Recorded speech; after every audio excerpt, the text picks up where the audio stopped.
Hello বন্ধুরা, রুহির লাইফস্টাইলে আপনাদের সবাইকে স্বাগতম। আজকে আমি বানাবো করলার সর্ষে দিয়ে পকোড়া। তার জন্য লাগবে হচ্ছে করলাটাকে আমি সিদ্ধ করে নুন দিয়ে সিদ্ধ করে এর ভেতরের বীজগুলোকে আমি বের করে রেখে দিয়েছি। এর ভেতরের বীজগুলো সব ফেলে দিয়েছি।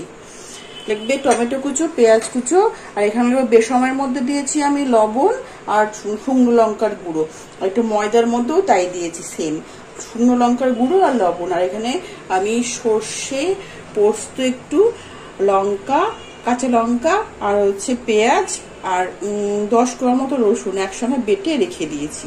এটাকে আমি এখন কড়াইয়ে গিয়ে ভাজা ভাজা করব। তারপরে আমি করলার মধ্যে পুরটা ভরবো। এবার আমি গ্যাস ওভেনটা জ্বালবো। কড়াইটা একটু গরম হয়ে গেলে আমি একটু সর্ষের তেল দিয়ে দেবো। 2 চামচ মতো সর্ষের তেল দেবো।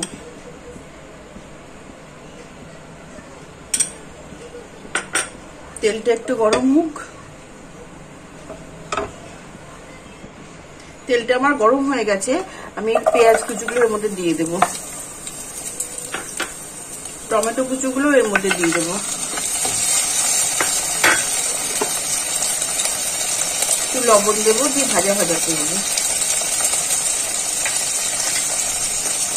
এগুলো একটু ভাজা ভাজা হয়ে গেলে তারপরে আমি যে সর্ষে, পোস্ত, কাঁচা লঙ্কা, রসুন দিয়ে বাটা ওটা আছে ওটা দিয়ে দেবো। আর এটা একটু ভাজা ভাজা হোক। এই বাচ্চাদের এই পকোড়াটা দারুণ লাগবে খেতে, আর বাচ্চা বড় যাদেরই বলুন না কেন দারুণ লাগবে খেতে। ভাতের সঙ্গে তো দারুণ খেতে লাগে। একবার তো অন্তত বানিয়ে দেখবেন কেমন লাগে খেতে। আমি এটা রিকোয়েস্ট করছি আপনাদের কাছে। ভাজা ভাজা হোক। আমার ভাজা ভাজা হয়ে গেছে। আমি এটা এবার এই সর্ষে বাটা এটা দিয়ে দেব।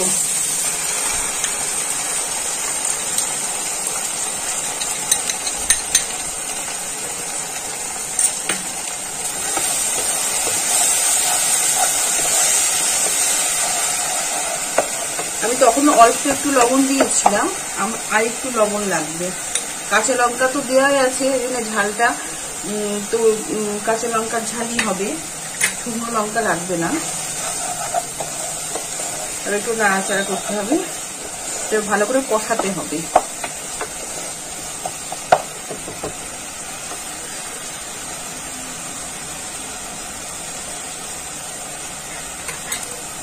আমি সামান্য একটু হলুদ দেব, সামান্য একটু।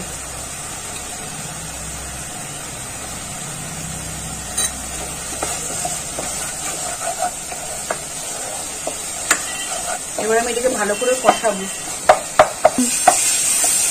মশলাটা আমার কষানো হয়ে গেছে। মশলাটা কষানোর কারণটা হচ্ছে সর্ষের যে একটা কাঁচা গন্ধ থাকে, এই গন্ধটা যাতে না বেরোয় ওই জন্য মশলাটা কষানো। এটা গরম ভাতের সাথে ভেতরে যে পুরের মশলাটা বেরোবে মেখে খেতে দারুণ লাগে। যাদের এখন একটু জ্বর হচ্ছে তো জ্বরের মুখে হেভি লাগবে খেতে, দারুণ লাগবে খেতে। আমার কষানো হয়ে গেছে। আমি এটা এবার এটা থালাতে নিয়ে নেব, একটা ডিশের মধ্যে নিয়ে নেব। দেখুন পুরটা দারুণ হয়েছে।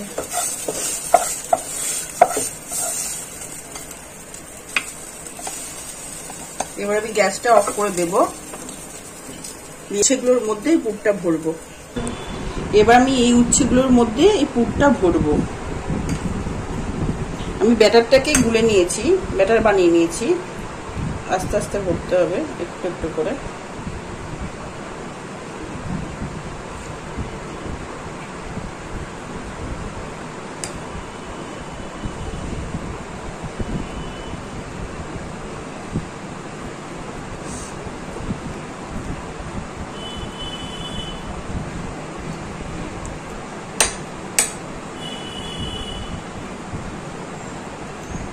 ভালো করে চেপে চেপে ভরতে হবে এর মধ্যে পুরটাকে, যাতে বাইরে অল্প হলে বাইরে বেরিয়ে না আসে।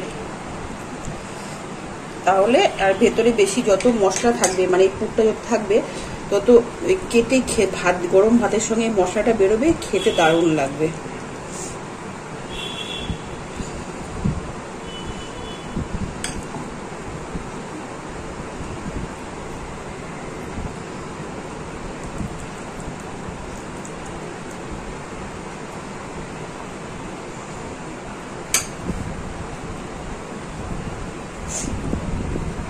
আমি এবার এই ময়দার মধ্যে লবণ আর শুকনো লঙ্কার গুঁড়ো মিশিয়েছিলাম। আমি একটু এই ময়দার কোট করব, উচ্ছেটাকে পুরো কোট করে রেখে দেবো এখানে মাখিয়ে। আমি সবগুলোর মধ্যে পুর ভরবো, তারপর আবার আসছি। উচ্ছেগুলো আমার এরকম করে রেডি করা হয়ে গেছে, পুর ভরে ময়দা দিয়ে কোট করে রাখা হয়ে গেছে। এবার আমি এই বেসনে চুবাবো, দিয়ে তেলে ভাজবো। চলুন এবার গ্যাসে গিয়ে এটাকে ভাজি। এবার আমি গ্যাসটা চালবো, কড়াইটা তো বসানোই আছে। আমি সাদা তেল দেবো এর মধ্যে।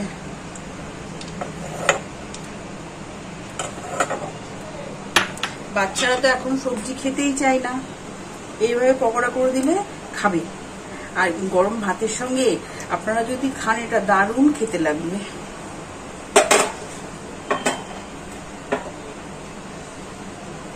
তেলটা একটু গরম হোক।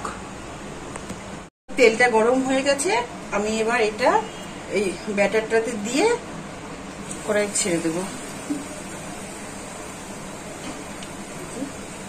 ব্যাটারে চুবিয়ে কড়াই ছেড়ে দিচ্ছি তেলে।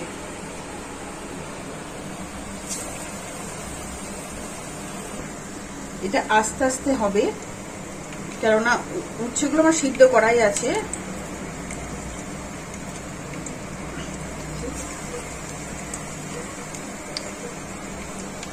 এটা ডিম আছে হলে একটু ভালোভাবে মজবে। আমি 4টেই দিয়ে দিয়েছি। এবার এটা আস্তে আস্তে একটু ভাজা ভাজা হোক। আমি এবার উল্টে দেবো একটা পিঠ।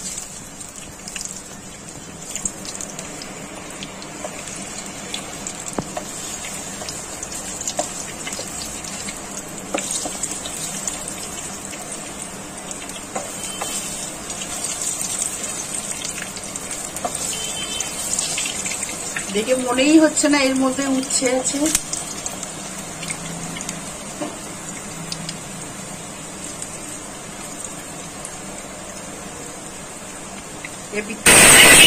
এবার একটু ভাজা ভাজা হোক, দু পিঠটা ভালোভাবে ভাজা ভাজা হোক।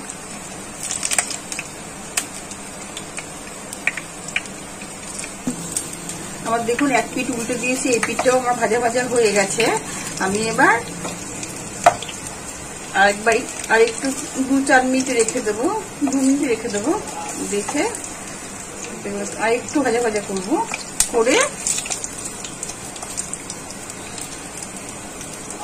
হয়ে গেছে। আমি গ্যাসটা অফ করে দেবো, দিয়ে আমি এই প্লেটটাই তুলে নেব।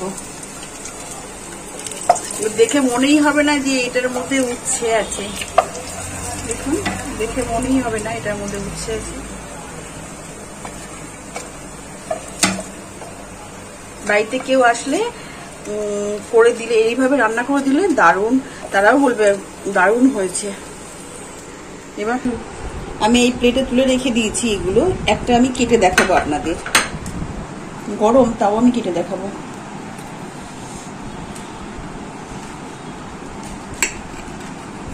দেখুন